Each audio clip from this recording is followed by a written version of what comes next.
Pikachu, I choose you! Okay.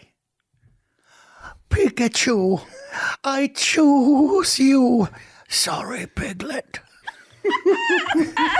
Hey, everybody. Jim Cummings here. Welcome to my podcast, Toon'd In with Jim Cummings. We have a great guest for you today. But before we get to that, make sure you like and subscribe. Our podcast has partnered with the largest Comic-Con in North America, Fan Expo, the Juggernaut. We're touring all over North America live, so get your tickets and come be a part of the live audience. It'll be fun. Go to fanexpohq.com for the tickets. We'll see you in a city near you, or a little bit away, but you can drive. And with all that said and done, sit back and enjoy today's episode. And as always, thanks for tuning in to Toon'd In with Jim Cummings. Welcome back, everybody, to another episode of Toon'd In with Jim Cummings. I'm producer Chris, joined as always by the legend himself, Mr. Jim Cummings. How are you doing today, sir? What the? Why? Hello, everybody. Oh, you are so in the right place today. Deep breath. Christopher, can you take it away? Can you tell them? Don't keep them in suspenders any longer. Today we have a very special guest, Kari Wahlgren, and you may, if you've ever played a video game, you've heard her voice. Well, thanks for being Steve here, Blum, pal. how are you doing today? Thing. I'm swelling. You know her from tons of IPs. I mean, Naruto, Digimon, South Park video games, played some superheroes. Colleen O'Shaughnessey, thanks for joining us today. Hello, thank you so much for having me. None other than Lex Lang. Thank you so much for being here. Yeah. Yes, my pleasure, really. Why, look, there she is now. It's none other than Jennie. Jennie Kwan, don't you know? Hello. Thank you so much for being here. Thank you for having me. Of course, Thank of you course. for being had. That came out wrong. Today we have Maile Flanagan. You know her as the voice of Naruto. Yes. Yes, among other things, Michaela Jill Murphy. Thank you so much for joining us. Thank You know for her, you having love me. her. Erika Harlacher Stone, thank you for joining us. Thank you for having me. You know her from Persona, you know her from Seven Deadly Sins, and much, much more. We've got Veronica Taylor. And the crowd went wild. Yes, she is that one. Yeah. The real one. And this is so great. Thank you for being Oh here. my gosh, thanks for inviting me on your show. Round of applause. I just think you're the best. And I do it's really too. awesome to sit here with you. No, that's great. Well, bless you. Thank you. You're very Since little tricks of the Jiu-Jitsu trade. set the Guinness Book of World Records for most watched show, I feel like we have to hear some voices. So check it out. One last story. Please. When I got to the session, actually the first sessions we had were during COVID, and we were doing them remotely. And this particular show is done what they call simulcast. So it comes out on a Monday in Japan.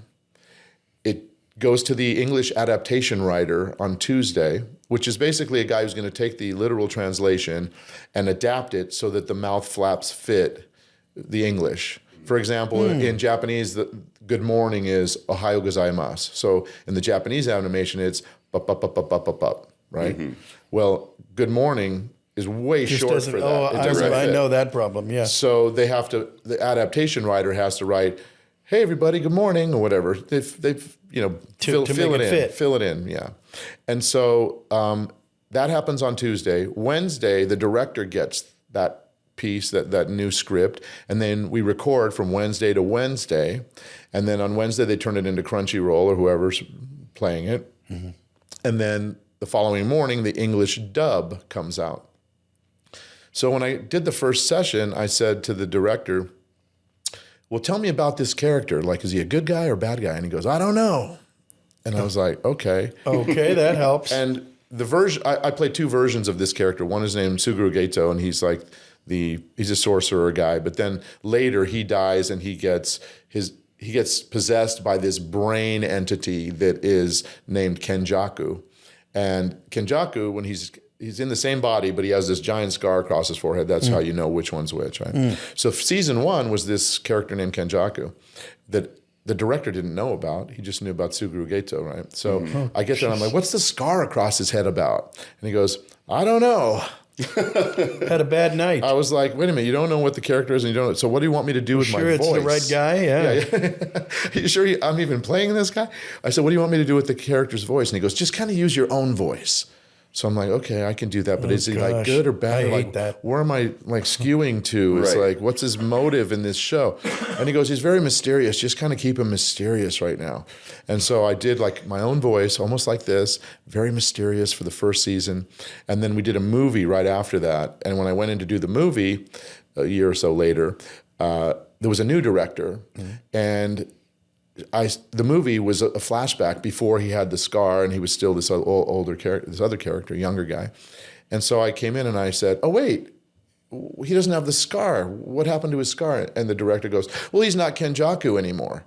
And I was like, who's Kenjaku? Like, What? I didn't know even anything because he never told me the name of Kenjaku. And so she goes, whoa, stop. Come into the booth, and she had all the manga, which is like the animation magazines and stuff. And she showed me all the manga, and we looked at the flashbacks in the film. And she's like, "He's a good guy, but he's a villain. He turns dark, And she like gave me the whole story on the character, and I was like, okay, I can start pulling out of the mysterious zone and into the character himself zone. So I did that in the movie, and then when we got to season 2, there was a new director who knew it as good as the film director or even better. And by that time, once I saw the film when it came out before season 2 happened, I fell in love with the show. It's a great show. And I was like, you know what? I'm going to start reading the manga myself so I can get ahead of the game. So I read all the way to the end. So by the time season 2 started, I was like, I know everything there is to know about this character, about this show. It felt so good. You know where he's going. I know where he was been. I know where he's going. I know where any flashback takes him, So for the viewers out there that watch the show, you'll notice he's very mysterious and he sounds a lot like me in season 1. And then season 2, he starts chewing down on the meat of it all. And season 2 in the movie, it's like, I know where I'm at now. So there you go. And we're in season 3 right now. We just about to go to, I think it's episode 12 of season 3 right now. Yeah. Right on, Congrats. right on. Yeah, so that was his voice. He has this line. People always, we traded it out when we did our first little promo for this, but people are always asking him to say, filthy monkey who can't even use jujutsu. Right. Yeah, that was the one. I remember that. And then, what character would you be to say that line? Ooh. Oh, gosh. That would be a Pete, right? That would probably, yeah, it could be. Filthy monkey who can't even use jujitsu. Gesundheit. Well, you said jujitsu, but it's jujutsu. Oh, wait a minute. Filthy monkey who can't even use jujutsu. There you go. Perfect. Gesundheit again. Yes. Wow. Oh, I my gotta tell you brain how hurts. fun we've had. Oh, man. I'm really loving this. But you were in Digimon. I as was Sora. OG. Yes. Yes. Yes, what a classic. I remember. Digital monsters, Digimon are the champions. Change into digital champions Wow. to save the digital world. Wow, that's pretty good. That was my show. Right on after Pokemon. Digiball 2. 3:30 and 4 o'clock. Coming home from school, I had to catch the early bus. Catch some Digimon right after Pokemon. So you were a both Mon I was watcher. a Bothmon. Nice. Bothmon. Because there are Bothmon? distinct camps. Well, I only got an hour of TV to watch a day. Oh. And so it was So you like, went with all right, both. may as well just go from 3:30 to 4:30. Okay. So I was Digimon by default. You get the good stuff. Yeah. The uncut. Sorry. I'm sorry. I was Digimon by default. It's okay. It's okay. I know there are very distinct camps. So somebody asked me at a convention the other day, they're like asking me the difference between the two. I'm like, well, I was on Digimon. I wasn't on Pokemon. So I don't. You were I on like the made good up one. some. Yes, I was on. Well, see, here's my thing about Digimon versus Pokemon. Because Digimon, they had personalities and they actually talked. Whereas, and again, not an expert on Pokemon because I was not on that show. Not that I'm an expert on Digimon either. But they just say their name, right? Isn't that what they do? They They, like calling Yeah. up the I call liver lips. Yes, or and something liver like lips just that, says or liver whoever lips, it liver is. lips, liver lips. Like that's all they say, right? Yeah, Just pretty their much. name. Yeah, then Except they for say like their two name. characters, like Meowth and Mewtwo. That's all I can think of. Okay. Yeah. Charmander, I conjured one. But doesn't Charmander just say Charmander? Oh, yeah. See? But like Yeah. Agumon and Biomon and Lilymon and all the other Mons, they have personalities. Agumon likes his snacks, I used to have those not quite memorized, but close. I was the announcer for the Kids WB for ever, a long, long time ago. and Digimon, Pokemon, ooh, something with Mon, and on and on and on. And so, yeah, boy, ka-ching, huh? I mean, Now, if only, of course, that. If only there were residuals on. Yeah, I wasn't going to bring that up, but you did, so okay. Because that was technically a dub, right? That was a dub? It was a dub. Yeah. Yeah. So. It falls under a weird little category in the union. Yeah. Yeah, the dubbing agreement. And they're finally kind of paying more attention to that in the union. We finally got a couple increases. So can we explain that to the viewers, the differences between that? So sure. Why are you not getting residuals? Well, why? I couldn't tell you why, but so dubbing, it's already finished, and most of the dubbing that I have done has been Japanese animation, so anime. That's most of it. I've done some other languages and like some live action dubbing and stuff, but there's a dubbing agreement in the union, and so basically the thing is already done, and you're putting English on top of whatever language that is. And when it's animation and anime, they call it flaps, and you have to fit your line in, and it's very technical. Like you have to wait for the beeps in your headphones, as opposed to original animation where you just go for it and they animate to what you did. To what you did, that's right. Which I find much more freeing and much more satisfying. Much better. Yeah. And then when you get to work with your fellow actors, that's magical. So cut to, I get Naruto, and I have a healthy on-camera career, and I'm about a 50-50 person. And so I get Naruto, and the thing just explodes. Yeah. And then I was saying to you, as we came in the room, like over COVID, people just, they just binged it. Yeah, there you go. So it got even more popular over COVID. Oh, yeah. Yeah. I mean, like unbelievably. Kidding. Really? Like, how cool is that? Yeah. It's cool. And it's Boy, big you with never like the know. military, because they're all stuck on a submarine or something. Oh, that's cool. Got it. So they binge it because they're like, Yeah. 700 of Naruto, and then about another 200 and 700 episodes. 732 maybe. What? Cheese and crackers. It's been 19 years, and That is dos mucho. yes, it is a lot. I mean, your resume doing the research was I just know. incredible. It was like, what? I know. I was scrolling for like 2 minutes straight, and then I still was in like the 2018s. I couldn't believe it.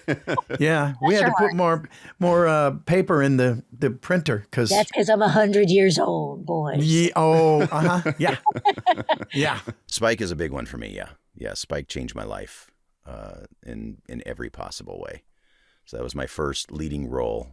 And that's where I met Mary Elizabeth, too. My wife, Mary Elizabeth McGlynn, was my director on that show 25-something years ago. And we were just friends. I had met her on that show. It was her first directing gig, too.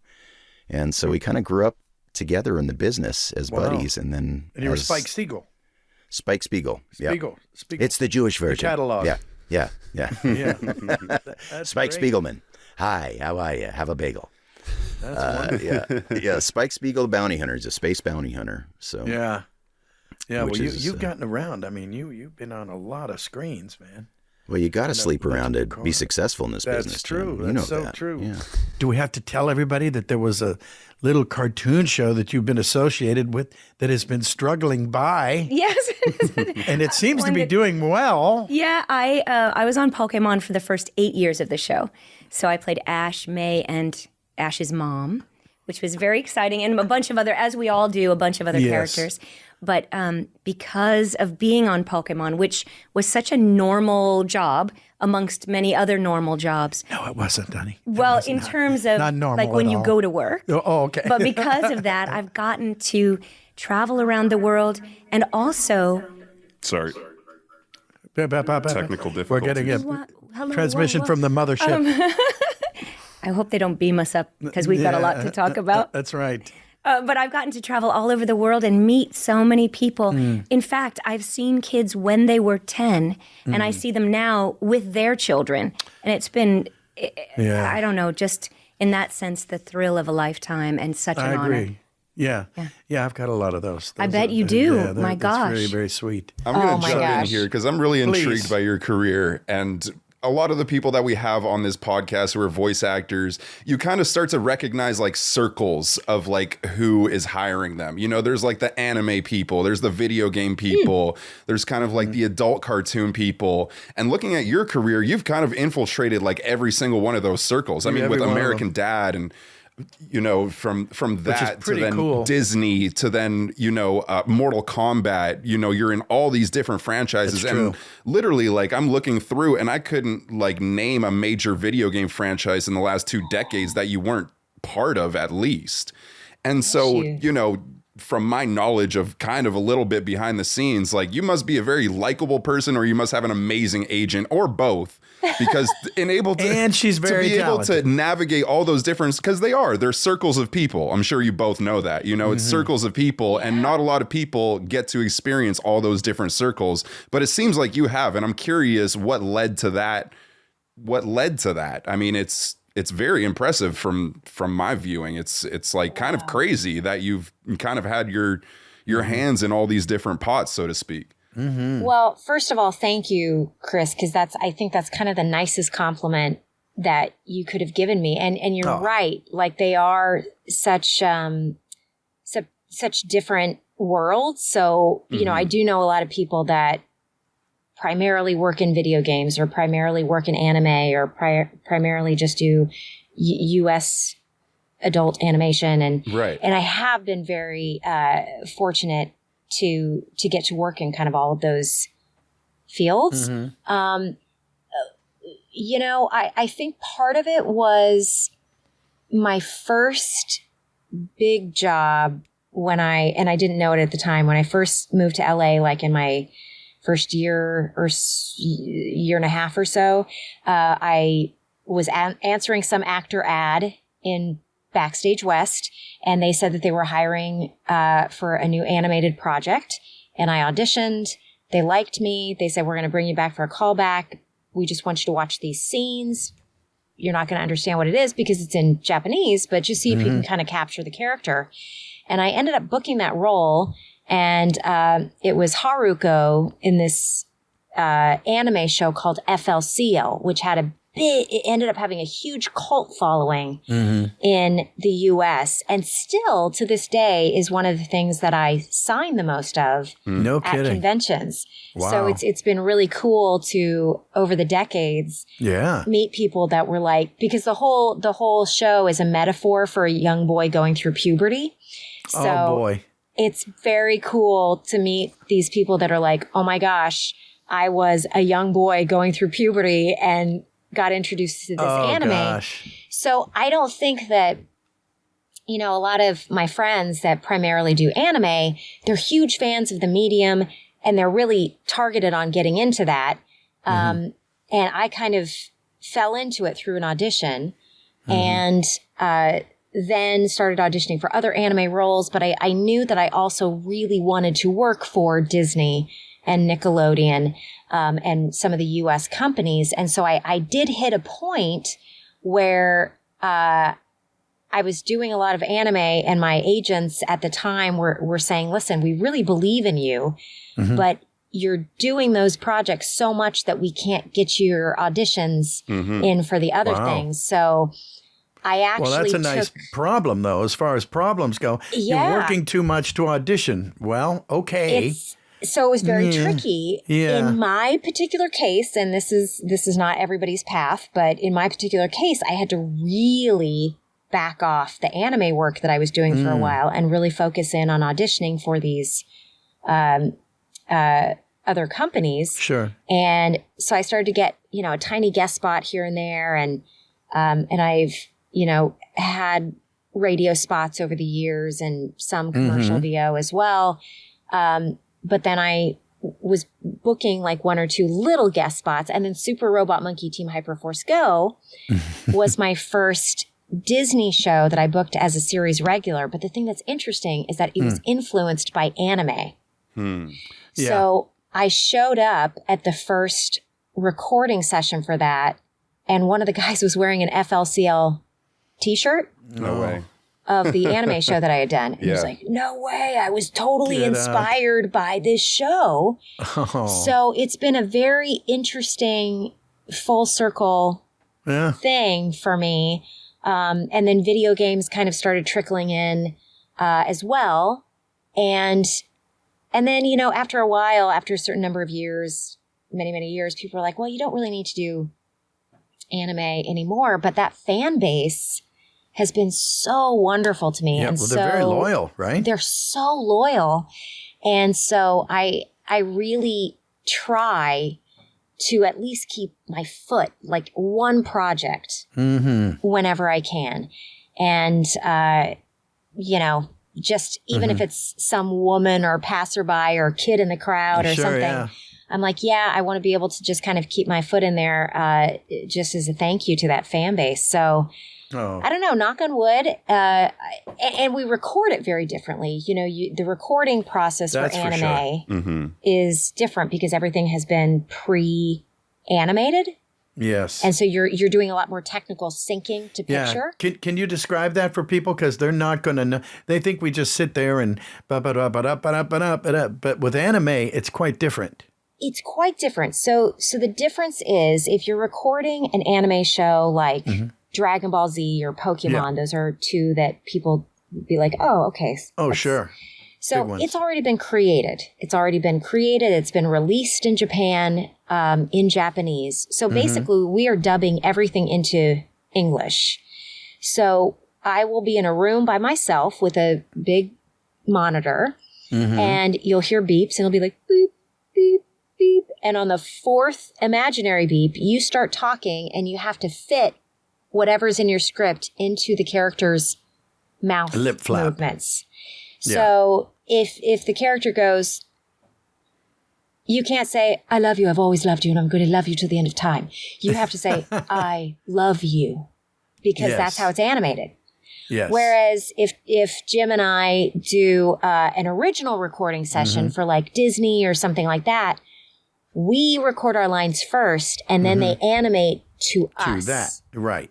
So it's a completely different way of working. Yeah, very different critter. I've signed an actual cabbage, like one that was definitely going to go bad in like a day or two, but they just really wanted that cabbage signed. So I was like, by all means, I will sign it.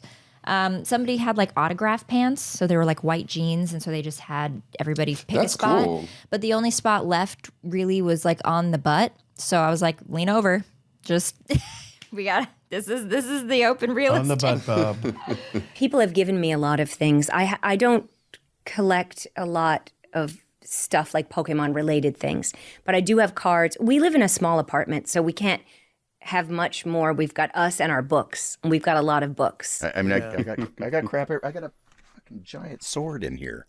Why not? Let's see. So, yeah, because I can. Wow. What sword is Because that? I can. What's that from? That's from Final Zabuza Destination.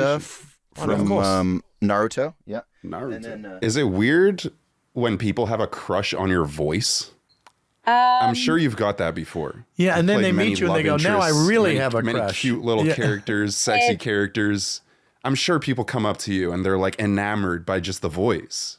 That has to be a very unique experience. I mean,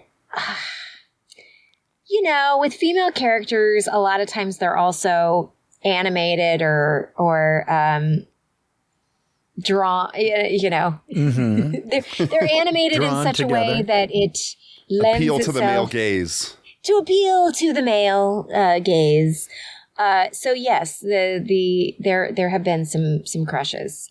Mine's Jessica, by the way. Mine's Jessica from Rick and Morty. From Rick and Morty? Yeah. That's amazing. Thank you, Chris. Who, little I old don't think me? it's going to work out with Morty, so Don't do it to me, may- Jessica. No. you may have a chance. Look, you may have a chance. I just really don't think Morty and I are ever going to work out. Okay. But the thing is, there are certain projects, certain shows, certain characters that just touch people so deeply because of, I think, in your case, the performance that's underneath it, but also how people learn about who they are through these characters or how to be, how to connect with others. That we share a lot of that in the things that we've worked on. And that, I think, is just lucky. I mean, lucky that we've been able to provide a voice or give a life to that. But the creators are the ones who really You pour your agree. heart and soul into something and look what's possible.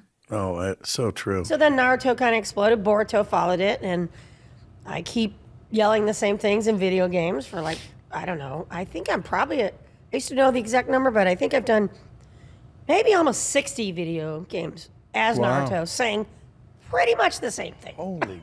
like over and over again. Yeah, but it's good to get the fresh paycheck for the same old words. Yes, it is. Yeah, I mean, it is. I won't tell them if you won't. I know. Well, I mean, it's dub, so it's Yeah. it's sort of poor man's. It used to be considered like it wasn't that popular, right? People would be like, it's like being an extra versus being a regular. And then all of a sudden, it was like, oh, not just the nerds, but now the cool kids like it. Oh, wow. And that was the big change. Right. That's true. Yeah. Right. So it got a very different audience. Yeah. Wow, life is good. Life is great. Yeah. So it's expanding. The horizons are. It That's is a beautiful thing. It is. It's I would say the people are weirdly, as you will know, the same.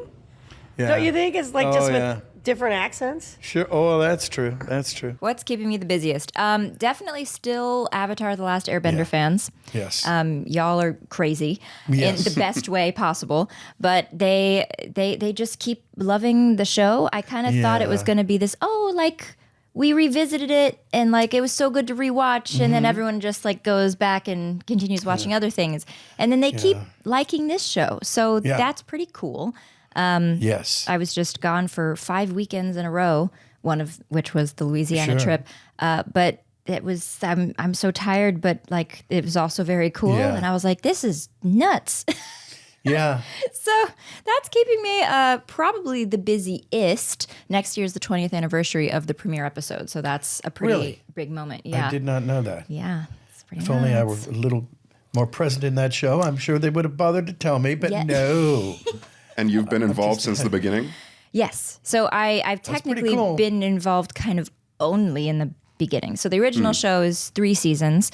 And then they did kind of their second show, Legend of Korra, which was 4 seasons. And so I'm in the original show, and then I made a little cameo in Legend of Korra.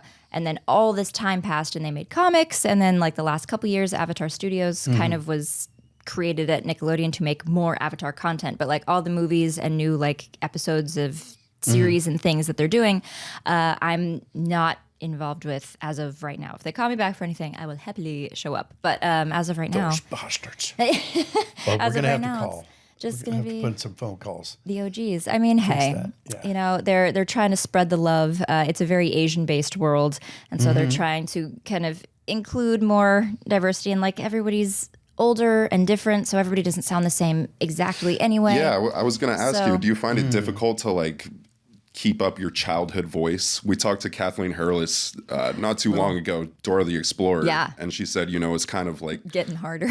yeah. It's not too hard as far as pitch goes, but it is hard as far as accuracy goes because I sometimes overshoot.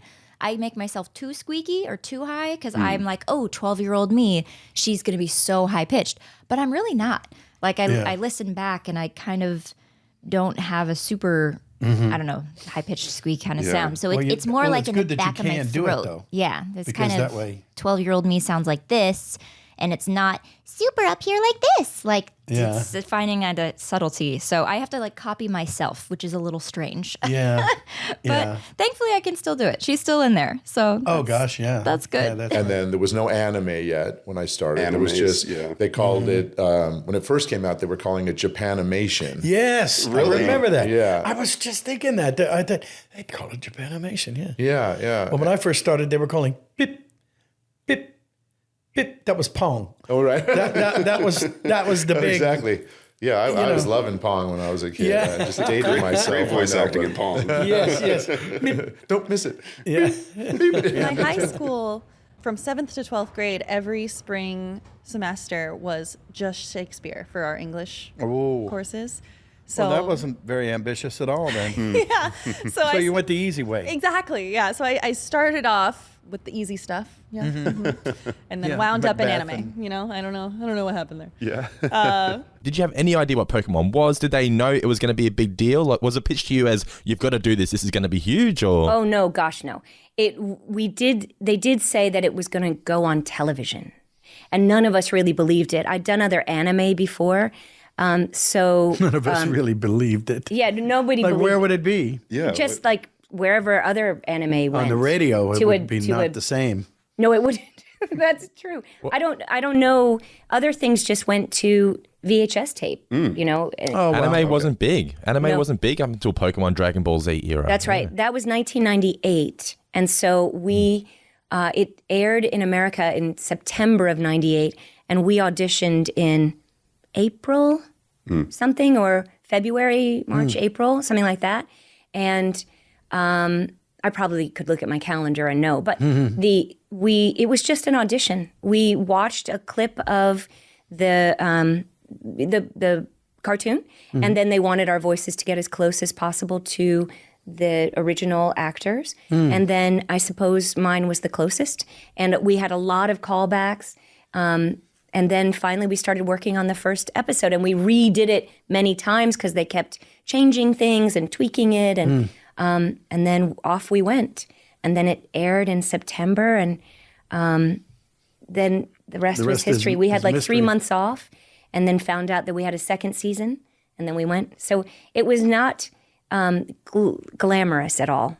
It was just a job that you went to, while none of us, that was never our only job. So I think I probably did get a call. Actually, I would have gotten the call to my service, and then I would have called them back from the payphone. Because I was doing a play in Massachusetts at the time. So I was going up there and then having to come back and audition and then go back up for the show. Well, every young boy Speaking of in Maile cartoons Flanagan, are 30, 40-year-old, 50-year-old Yes. women. Yeah, I know.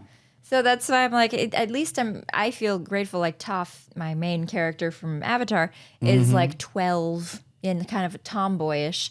Now I'm not 12, but at least I'm kind of like a petite, like chick, who kind of matches that. Yeah. I don't know. So then it kind of works. I feel like I'm always thrown when I'm like, whoa, you're this. Whoa, okay. My brain is recalibrating. Yeah. Yeah. Well, when it comes to dubbing, one of my favorite, I'll be brief on this, but we did Kingdom Hearts. It was done in Japan first, and I have a couple characters, Pooh and Tigger, but Pete is the main guy because he's Maleficent. Pete, the big cat there, the bad guy, and I was Pete, and we had to spend hours and hours, days and days, taking it from the Japanese to and then we would watch the scene in the original Japanese, and then it was our challenge to fill that lip flap with something that made similar sense, kind of, but in English, and you would get the interpretation, and I remember Pete walking down the aisle going, and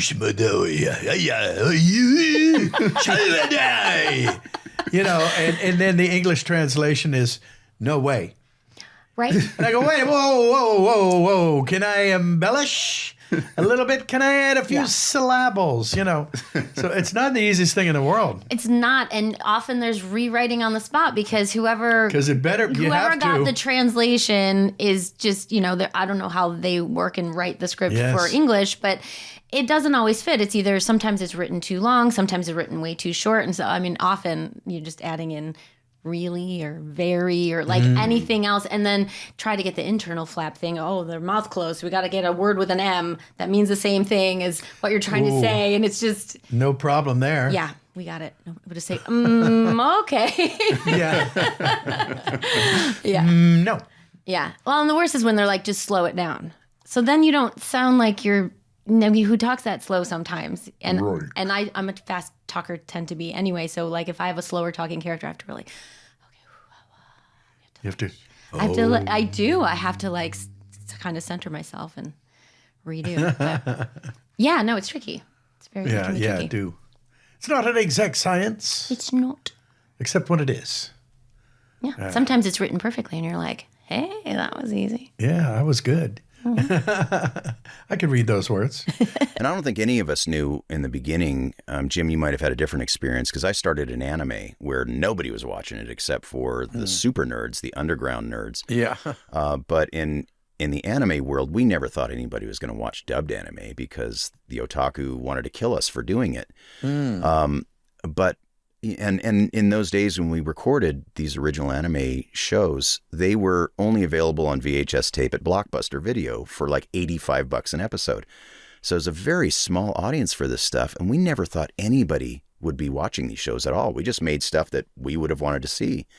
And all these years later, we hear these stories, and Jim, I know you do know this part, where people will say that these characters have saved their lives in some cases, or gotten them through horrific things in their lives. Oh, yeah. Some of the stories put you on your knees.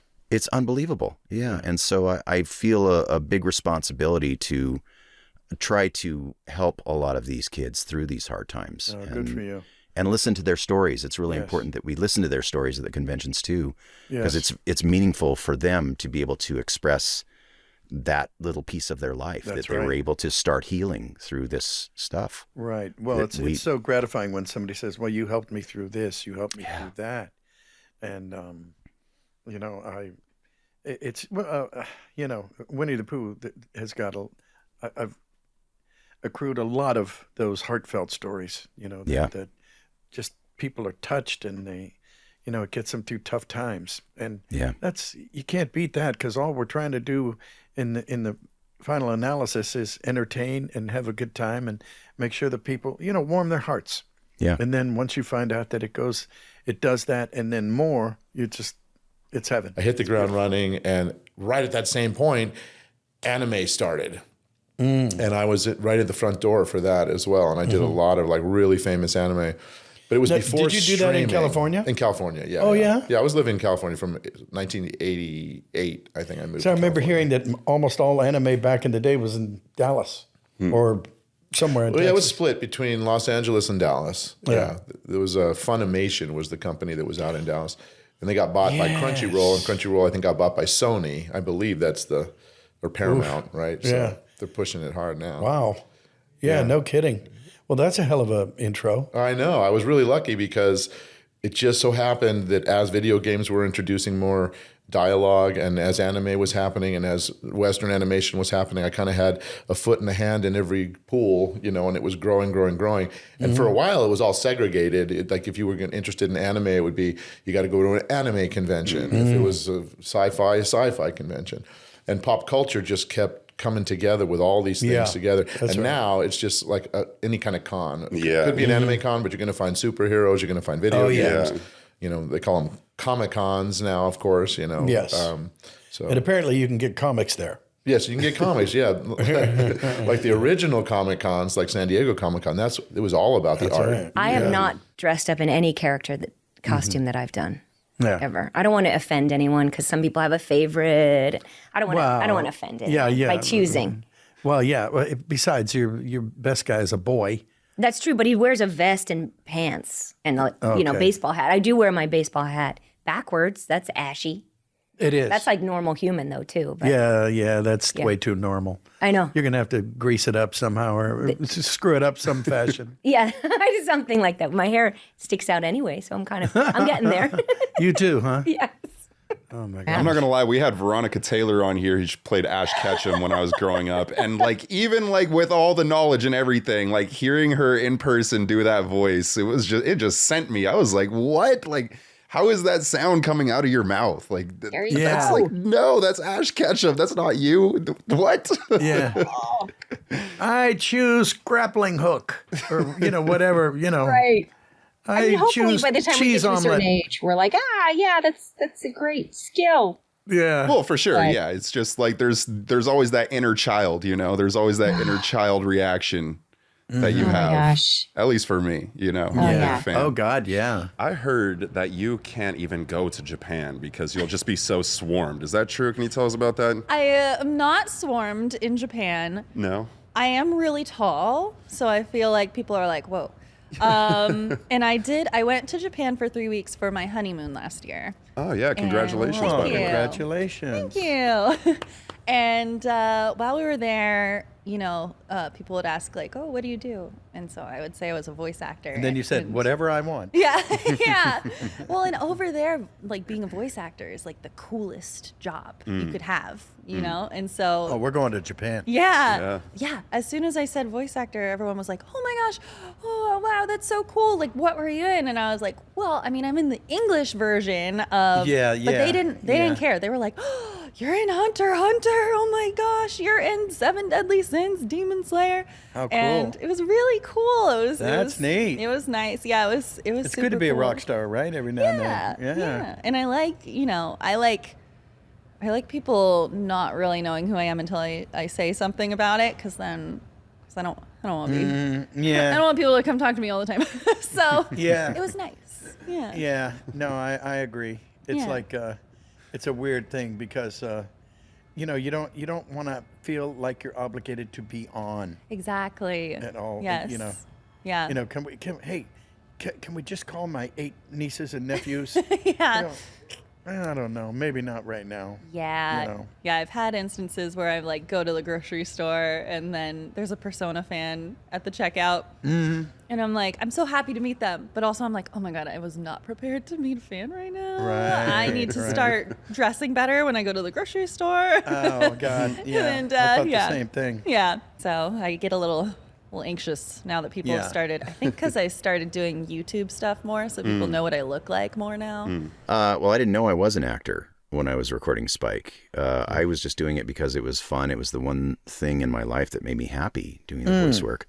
But I was at a panel many years after it was released and sitting next to Mary. And everybody on that panel was a seasoned, classically trained actor. And the question came up from one of the fans about our training and what it takes to become an actor. And it came to me and I said, well, I didn't have classical training. I kind of just learned, the hard way over the years. So I'm not really an actor. You might want to ask these other guys. And Mary just goes, hold, wait up. And she goes, what the hell do you think you've been doing for the last decade? And I said, I don't know, having fun making voices. She goes, you are a voice actor. You know that there's actor in voice actor? That's what you've been doing, you idiot. Yeah. And that's when I realized, I'm an actor. Okay, this is what it feels like to be an actor. Where you're going with this, yeah. Okay. Pokemon for 8 years is still the longest, other than being a mom, the longest job I've ever had. Wow. So it was pretty amazing. That is so damn cool. And boy, when did you realize Pokemon was going to be a phenomenon? When did it truly hit you? Yeah, I would say we were living in New York, so you could see kids playing with their Pokemon cards on the subway or on the bus. Ooh. And so I was like, this is interesting that they know that. That's a good sign. Yes. And then there was a store down the street from one of the studios we worked in that was selling these rings with Pokemon on them. And I would go in and I was like, you may want to order more. I was like, still have those rings. I should wear them. But I did get to go to the opening of the movie, the first movie. I flew to LA and Rena was with me for that, my daughter. And that was really cool to walk on the red carpet. Not that anyone knew who I was or why I was there. There was no interviews or anything, but to be there and to see all the theater filled. It's hard when you have a movie for kids. I do remember going to that and also to the premiere in New York. And it looked pretty much like the movie theater was empty. But then you realize that most of the kids, their heads don't go above the seats. Yeah. So it was packed. Oh, that's so cute. It was adorable. Yeah. Anyway, that's when I figured this thing's got legs. Did you ever see M. Night Shyamalan's rendition of Avatar? Ooh. I don't know what you're talking about. Oh, yeah.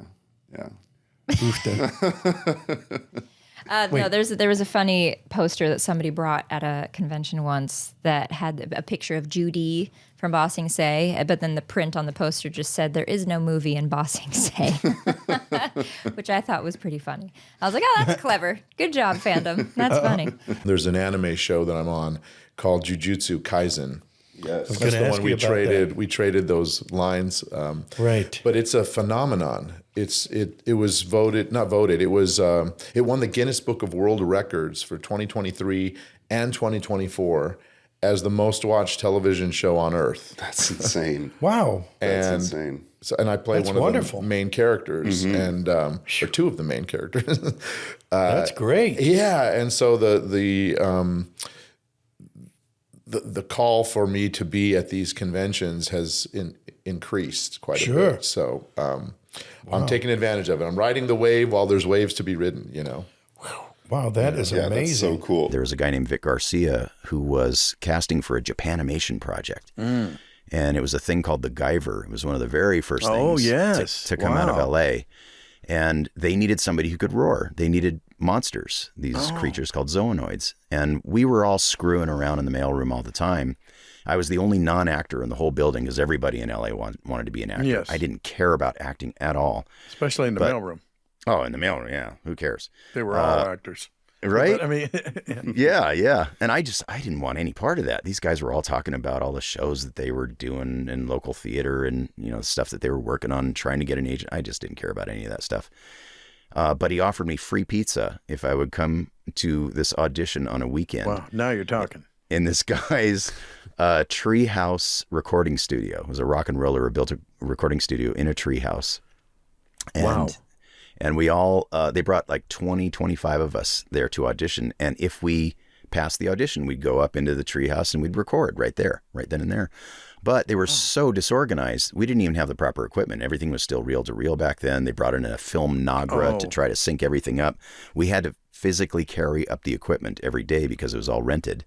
And then they had to try to wire it all up. And meantime, they had to feed us while all this was going on. So all of us were just having a party, eating pizza and having a great time. Sharing it with the squirrels. Sharing it with the squirrels, right?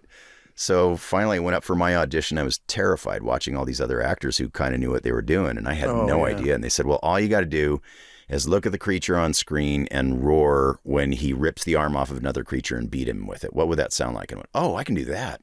Mm-hmm. And because of the music, I had the timing thing down. That was natural to me. It just seemed melodic and like there was timing that I could actually hit for that. And we didn't have beeps like we have now. We didn't even have time code. They had to tap us on the shoulder when we started recording. Wow. It was very barbaric. But I came in and they just said, well, what would that sound like? And I just looked at it and went, probably something like... And they went, all right, you're hired. I went, oh. Wow. And my only question was, do I still get pizza? Because you have to choose what toppings as well now. Otherwise, you have to wait till payday. Yeah. So I never stopped, though. That was my first gig, and they ended up giving me the main bad guy on that show. And I just worked for those guys for years for almost no money.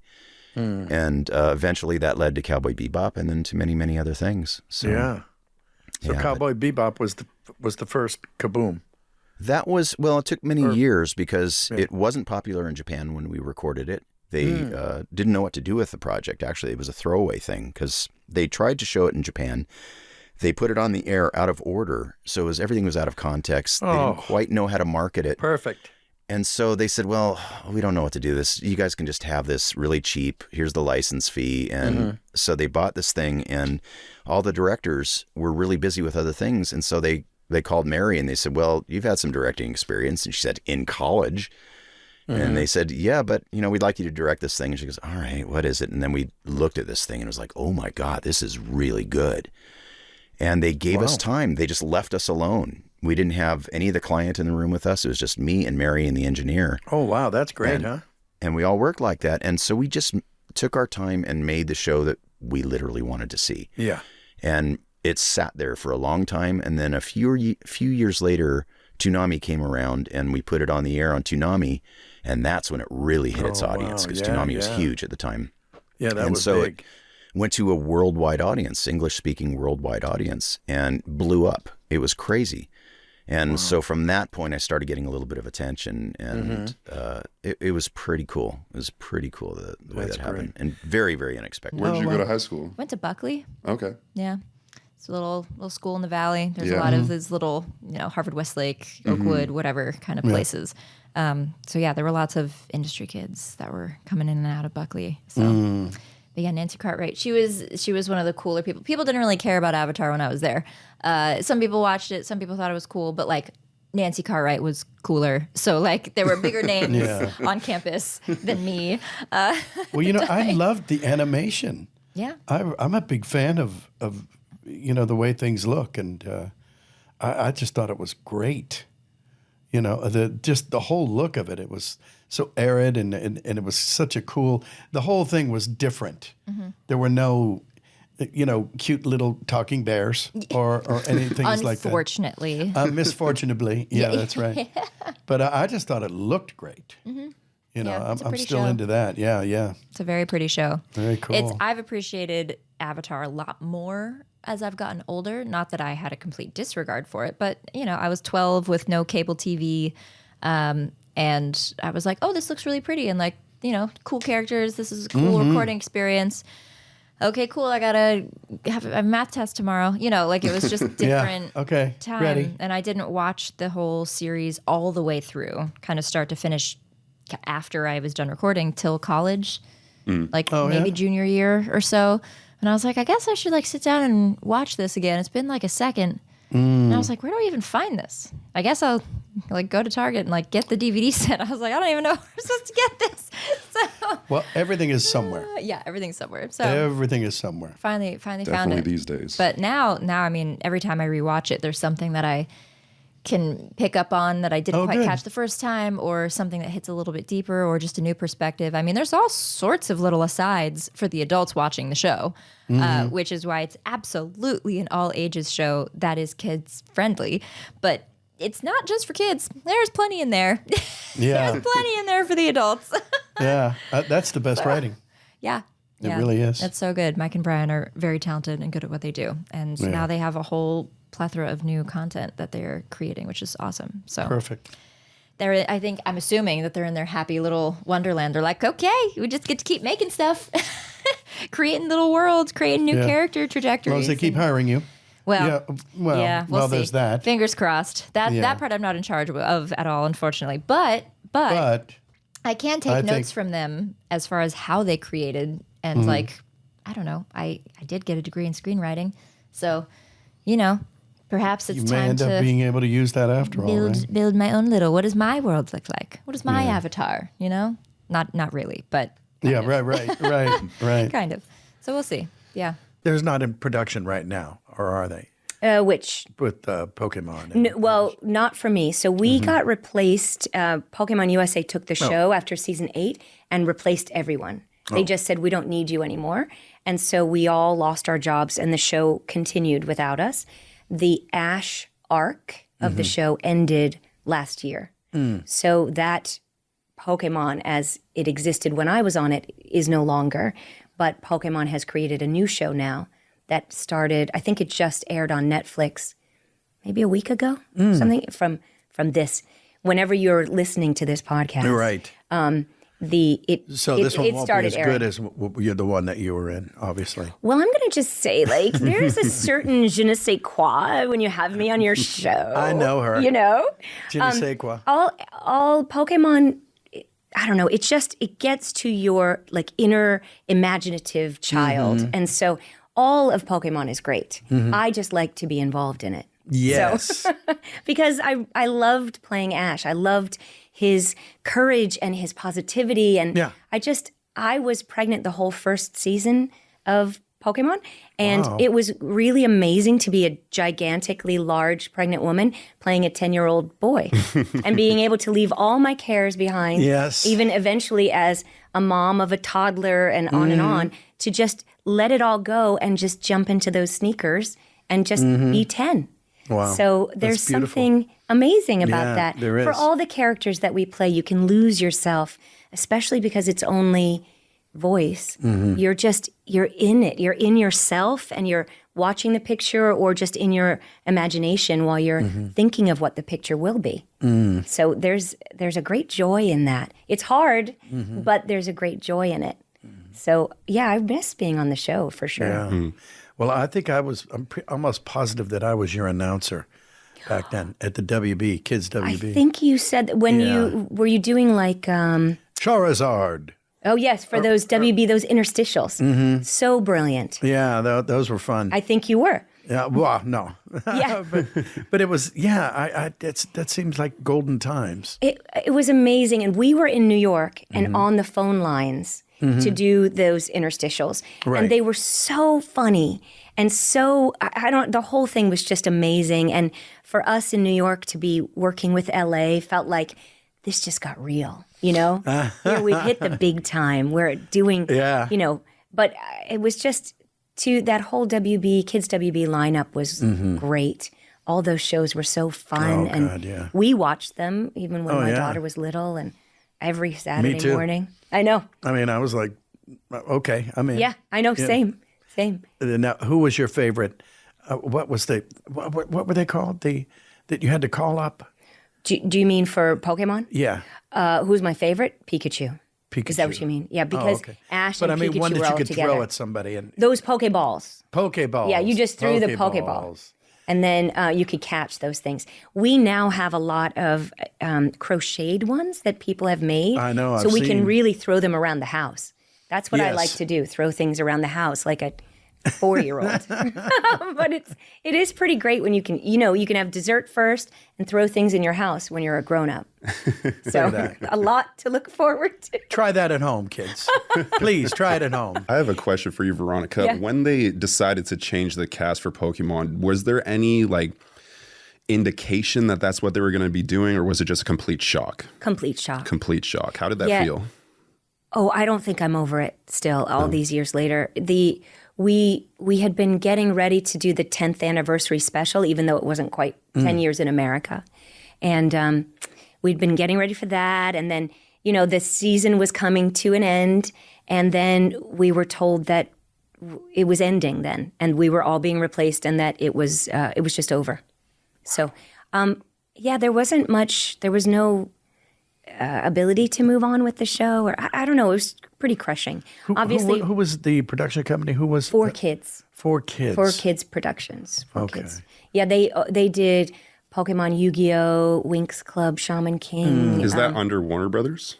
No, we just happened to be on the WB in that Saturday morning time slot. So that's how it all kind of came together. Okay. But they produced the show. They acquired them, whatever the real terminology is, from Japan, and then dubbed it and then put it on the air. Gotcha. So I think in the beginning, in the very beginning, Pokemon was the first show that they launched for kids. And it was on crazy stations at 6 in the morning, then 6:30 in the morning. And then it kind of slid into the WB kind of gang. They weren't affiliated, but we were clumped together. Right. Have you ever met your replacement? I've seen some of the people who work on the show. I know we've probably worked on shows together, but because with dubbing you never see who's working on it, so we all don't cross paths very often, I should say. It's such a weird thing. I mean, for people to replace people, I don't know what story they got and I've not asked anyone because it doesn't really matter, but it's a very odd thing to have an audition for a show that's currently on the air and knowing that you're replacing people, but wondering why. Ooh, yeah. And this is kind of it was 2006, so there wasn't a lot of internet stuff. So nowadays we could have a big petition or people could say, keep our actors on air or whatever. But then who knows why they auditioned or, whatever. It's a job. Yeah. So, but it doesn't really have anything to do with me so much. It's just the sadness. Thanks for bringing it up, by the way. You're only copying someone. And it's different when you're taking over the role because the actor no longer can do it. You're passing the baton. That's a very different situation. Oh, yeah, very much. Okay, let's hear Pooh speak some Japanese then. I'll tell you, I've seen Pooh, some of the Japanese, and he sounds like he's pissed off. Oh. Oh, shoide. Oh, chiga, what know you? Chiga. And it's always like one word that pops out that doesn't translate. You're wondering what's happening there. Yeah. Very interesting. Very interesting. Get us out of here quick. Royal Crackers. Royal Crackers. Which is on Adult Swim. It's very adult, so don't watch it if you're young. Okay. Boy, that's easy to believe because I can remember walking in years ago when my youngest was about 14, and I went. You know, it was like, wait, what is this? You know, porn anime? No. Oh, yeah. You know, porn anime? There was a lot of that. For porn anime. Wait, I think I just porn anime. Write that, copyright that. Oh, somebody take a note. Somebody watching this, we could write that down. Porn anime. Anyway. I kind of love that, actually. Of course you do. My daughter and I have a podcast also, and we're doing the podcast movement, that kind of convention thing. So we're doing that for a bit. That's cool. Yeah, so, you know, stuff is keeping me in Los Angeles a little bit. Well, tell everybody the name. Oh, ours do we is have a called name yet? The Trainer's Guide. And it is basically, you can guess it's about Pokemon. It's related to Pokemon in that the fact that Rena only heard Ash's lines through my stomach for the whole first season. We're now watching the episodes together. And then, so we take it each episode one at a time and kind of talk about what happened since you can't legally show it. And so we talk about it, and then we talk about lessons learned and some other stories and kind of how it relates to things that are happening nowadays, things like that. And she'll say that the first time I heard that, it was more like, yeah, I know. This sounds different. let's see where this is I going. did think, though, when she was born, I'd be like, hey, little baby, hi. Yeah. To see if she'd look up. She did. She did. Yeah. Was it the first time you'd revisited the series properly since you'd been on it? Yes. Actually, yeah. That must cool. It's been crazy. The show, I'm going to say, so funny. The writing was so good, and there are all these kind of old, corny, vaudeville kind of jokes, classic humor that really hold up. It's been fantastic. The animation is simple. The stories, some of them are kind of kooky or, whatever. Cartoons are weird. And yet this one, you can really see the friendships building, and I'm having such a great time. I will be quite honest, when we started watching it again, I was like, I don't think I can do this. I'm not interested in rewatching myself or whatever, but I look forward to it every week. So it's been great. Nice. Yeah. And rightly so. Yeah, and even Rena seems to like it, and she still likes me, so it's working out. Always a good sign. Yeah, I mean, we're halfway through, so we'll see. Yeah. Were you the cool mum? My mum is Ash. Were you the cool mum? Yeah. I would say no, but I would go on a lot of field trips and things, so I knew a lot of Rena's classmates for that, but they didn't really care about what I did for a living. It's just what I was doing in the moment, because honestly, no kid really cares about anything other than themselves. Because, and rightly so, when you're a child, you have the luxury of just being in the moment and wanting to be heard. And I had the luxury of being able to listen. So in that sense, good. that could make me cool, I guess. But really, it just makes you a better human. And I became a better person from being on those field trips. Those kids were all so great. Just the same as now at these conventions, like hearing the stories of what people went through or how they found their best friend and all that stuff. It's just to be able to listen to that. It really is an honor. I agree. So, yeah. So for that, I was never, even my daughter tried to tell people, my mom's Ash, and they were like, okay. And then back to whatever they were doing. Yeah. So. Yeah, well, no, they didn't do that. And then they went, I just met Ash. I know. Do you know that? Do you understand? I think it's more nowadays when people are older that it matters. Like when Rena was in high school or college, her teachers cared more than her classmates. Yeah. Was that your spike tattoo that I saw before when you held your arm up?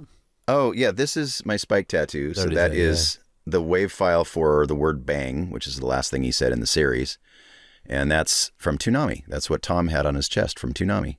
I think it's time that we play a game. Oh, gosh, games. All right. Oh, yes. What games are we getting into here? This is the game. It's the voice swap Take game. some water. Oh, gosh. The old voice swap game. Great. Okay. So how this game works is, Jim can start. Yeah. Oh, gosh. Basically, you take a character, one of your favorite Oh, I'm characters. nervous. Okay. And come up with a catchphrase. There's always catchphrase or something that tags that individual character and separates them from the blah, blah. Like for me, Darkwing Duck would be "Let's get dangerous," or "I am the terror that flaps in the night," or you know, that type of thing. And then you do it in your character. Oh, okay. And then you come up with one of your character's expressions, and then tell me to do it in one of my characters. Ooh. And so it's the ye oldie voice swap. Okay. Okay. Compose yourself. Get it. I get nervous. Isn't that a thing? What do people do? Actors do all this weird stuff. All Breathing this. They technique. turn what, around in you the know. corner and they jump up and down. Yeah, no. And so, yeah, I haven't. You know New York. You need New York. You know you love unique. You knew New York. Oh, Unique. What? See, I can't even do it. I'm not a real actor. Okay, how about gotta Yeah, that's a good one. Good blood, bad blood, good blood, bad blood, good blood, bad Red blood, leather, good blood, yellow bad- leather, Red leather, yellow leather, red leather, yellow leather. Oh gosh. That's Okay, the are one we that warmed kills up me. now? Okay, great. Okay, go ahead. Try this at home. Okay. I usually say don't try this at home, but do it. But try. Yeah, take that. Okay, so should I go first? Yes, so you could lead the way, so I could see what we're doing here, what I'm getting myself into. The wonderful thing about Tiggers is Tiggers are wonderful things. And don't forget to spit. So now oh gosh. Now you pick a character and you repeat, the wonderful thing about Tiggers is Tiggers are wonderful things. The wonderful thing about Tiggers is Tiggers are wonderful things. Yes. And which character is that? That's Suki. That's Suki. I mean, I had to warm up into her, but I once. It's funny because when you did Tigger, I was like, oh, that's the character I wanted Jim to do. Yeah, but I still have my lines. Yeah. There was a song called Sukiyaki Unbedalo Adiko. That's nobody knows that song but me. Go ahead. Okay. That's okay. And I'll listen we're to it. moving right along. What does Suki say? What's she known for saying? Okay, so because you did Tigger, Jim, the quote that I get asked to write the most is, "I am a warrior, but I'm a girl too."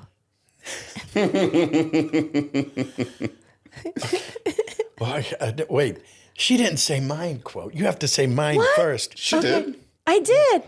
Oh, but I said your line. I know, but I wanted to. Okay, I'll do it again. I know. But No, but give me. What do I have to say? I am a warrior. I was afraid you were going to say that. I am a warrior. Oh, but I'm going to add something too, Jim, to make perfect. to make it even more heightened. Even. I am a warrior, but I'm a girl too. I think that should be Taz responding. I am a warrior, but I'm a girl too. I love that. Don't try that at home. All right, go ahead, try it at home. That was cute. Oh, that was great. Next one is Sora from Digimon and Tigger. Oh, okay, sure. I thought that was my line. I'm like, wait a minute. Wait, you do. Sora doesn't talk about Tigger. Yeah, right. Can I be Tigger? Okay, so if we try hard enough, we'll be able to do something. If we bounce hard enough, we'll be able to do something, finally. Maybe just crazy enough to work. That's right. Hey, never do that again. I'm sorry. You did that very well. Don't stop that. All right, you go. I would like for you to say, Yes. Will you please pass me a smackerel of honey? is that a yes? So great. Okay. Hey, excuse me. Would you please pass me a smackerel of honey now? Please? She sounds just like him. I know.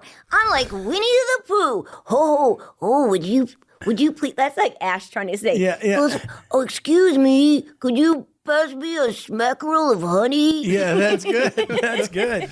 You know, of everybody, That's gold. everybody that we've had on the show or anybody that I've met at conventions, your voice, your Ash voice really like does something to me. Because I really like. I became a child again. Yeah. It's the same as Winnie the Pooh. Like there's a thing to it. one time my daughter was sick and I was at a convention and we called Rena and you did Winnie the Pooh on the phone for her. And it was just like, we already know you. But my gosh, it was just so special. Yeah. And it's like those little things that key you in. So it's, you know, I have some voices that are like, hey, it's so nice to meet you. You know, like whatever. So what? That's fine, that's funny, on that one whatever. phone line you call and... Have you called it? Yes, that's how I recognized you. Well, I didn't know it was you. Yes. But, you know, that's funny. It's a thing. But there's something about these where we're lucky, again, to have a character that's not us, but so deeply ingrained that it is us. Okay, I'm going to throw you an anime one, Okay. Jim. So, FLCL, my very first anime ever. One of my character's signature lines is, kitty, kitty, meow. Oh, boy. Oh, who would be good for that? Maybe Cat from Pete, Cat Pete, Dog. Pete. Pete. Oh, yeah. Okay, Pete. Pete, he is a cat. He is a cat. Okay, so here comes Pete. Here he goes. Kitty, kitty, meow. What? No, say it like I'm gonna be the voice director here. Say it like he's seducing somebody. He's seducing. Oh, here we go. Okay. Kitty, kitty, meow. Oh, now that I will buy for $1. Thank you very much. Yeah, right. Oh, yeah. Oh, that's nice. I have been swearing a little. Is that okay to do on here? Swearing's fine. Okay. Swearing's fine. It's a light word. As long as you're cussing. Okay, good. Yes. Until YouTube comes down on us. Yeah, as long as it's profane. All right. You ready? This is my favorite line. Not too vulgar. No, it's not too vulgar. This is my favorite line from all of Cowboy Bebop. Okay. I love the kind of woman that can kick my ass. Okay. How about bonkers? Oh, amazing. Geez, oh, man. Amazing. Walt Disney is gonna. Okay. I love the kind of woman that can kick my ass. That's. And the show is cancelled. And good night, everybody. No, I feel like that's something Bonkers would say. I feel like Yes. Bonkers would say that. He could. I feel like if Bonkers came out today, I feel like he would say that. It's acceptable. He might have had a pet donkey. It's in the Bible. It's okay. Yeah, that's Can true. we get Scar it was a saying pet that? donkey. No.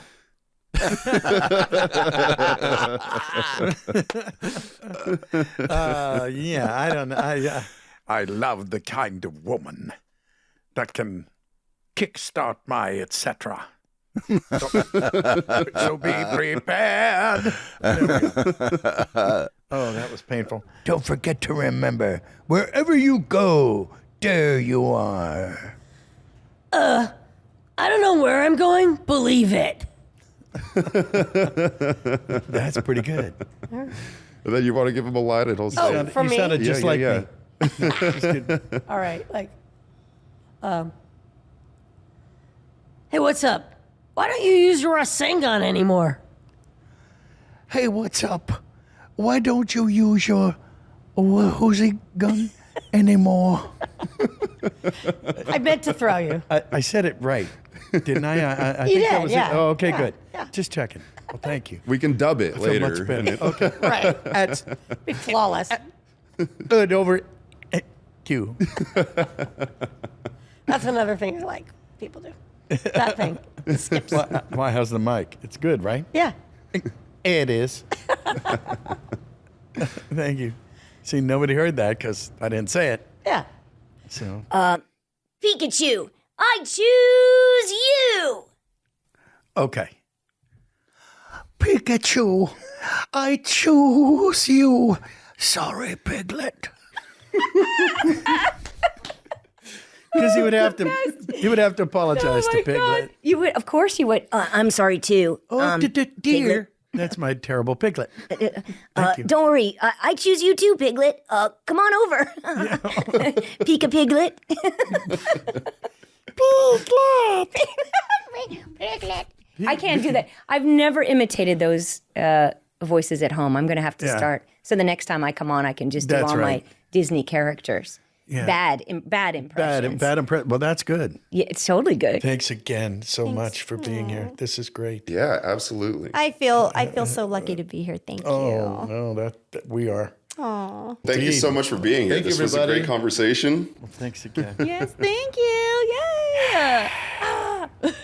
And the crowd went wild. Yeah. Ladies and gentlemen, let's hear it. That's so fantastic. Thank you. Yeah, thank you. Thank you for being Thank you, here. Jim. Thank you. Congrats This on the is great. podcast. Thanks for having me on. Thanks for being here. Sure thing. Yeah, thank you very much. Yeah. That was a fun one. There you go. Thank you. Thank you guys so much. Yeah, thank you. That was a lot of fun. What a pleasure. Like I never go this long on podcasts, and I was just having a very good time. So Well, we good. appreciate it. Well, we are both very, very, very grateful. Oh, Thanks for man. taking time out of your day, my dear. Good night, everybody. Don't forget to tip your way try. Thank you very much. Thank you so much. Thanks, Jim, for having me. My pleasure. Appreciate you and Bless you, my dear. whoever you people are. Yes, yes. Thank you. What do you think, Producer Thank Chris? you so much. Yeah, we can call it good there. Hello out there. Yeah. This was another episode of Tuned In with Jim Cummings. Today we were joined by Michaela Jill Murphy. Thank you so much for being here. Today we were joined by Kari Wahlgren. Thank you so much again for being here. So a sincere thanks to you guys for watching. And if you like this content and want to see more of it, then be sure to like and subscribe. Shoot, turn on notifications. Why not? And let me tell you something about YouTube. YouTube, I love the website, but it's really strange because sometimes you can watch a video and then it's never recommended to you again. I know, it's really weird. Crazy. So be sure to like and subscribe so that doesn't happen to you. Don't forget, you can find bonus content on Patreon. Thank you to all our patrons. We love you. We appreciate you. There's bonus content on there. That's right. You can find episodes a week in advance. You can find bonus episodes. There's giveaways. There's signings. There's all that good stuff over on Patreon. So go check us out. If you want some merchandise, Jim Cummings Closet on Shopify. You can find Winnie the Pooh t-shirts, Darkwing Duck, all that good stuff. And for those of you guys who want to see us live, we're doing a little partnership with Fan Expo this year. We're doing some live podcasts in front of an audience. It's a little bit of a higher energy, you know, it's a different kind of feel. Oh, yeah. We record it for everybody so that you can watch, you know, a week or two later. But I just wanted to announce some of the upcoming dates for that. Chicago Fan Expo, August 14th to the 16th.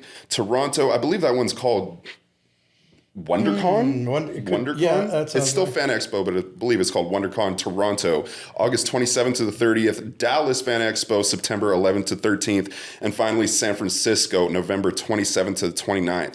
So if you're in the area, please stop by. I mean, it's a great time. You get to watch the show live. It's a different little energy, and you know, we get some questions and answers afterwards. You get to go see Jim at the booth afterwards. And if you're not in the area, be in the area. Yeah. I mean, people travel pretty far for these They do. for these conventions. They do. It's wild. They do. It's wonderful. Yeah, I I've mean, got like 26 of them coming up this year. yeah, right on. Oh, wow. So check Right out on. my website for further information. Absolutely. Yes, do that. Yes. Now. And as always, you can find our podcast, Tuned In with Jim Cummings, wherever you listen to podcasts. And with all that said, I think that's about it. I'm producer Chris, Jim Cummings, Kari Wahlgren. Thank you again for being here, Lex Lang. We really appreciate you. Veronica Taylor, thank you so much. Yay! Thank you so much. Hooray. We could have talked forever. There's so many interesting things. Yeah, that was fun. That was the best episode I think we've ever done of the podcast. Yeah, that was a really good one. Really? Hey. Thanks, buddy. Oh my God, thank you. That was fun. It my God. was. I forgot to hit record. No. Just kidding. Oh The God. old- Gee, The old. We could capture that lightning in a bottle again. I'm sorry, I'm just excited to go home. With good reason. Doom, doom. Thanks, buddy. Sure. This is so cool.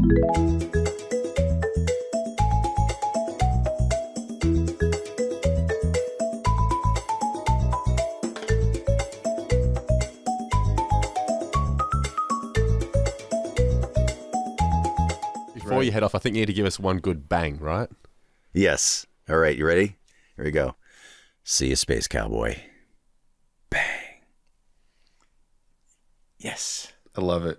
I love it. And cut. And kill it and recast. And done. No.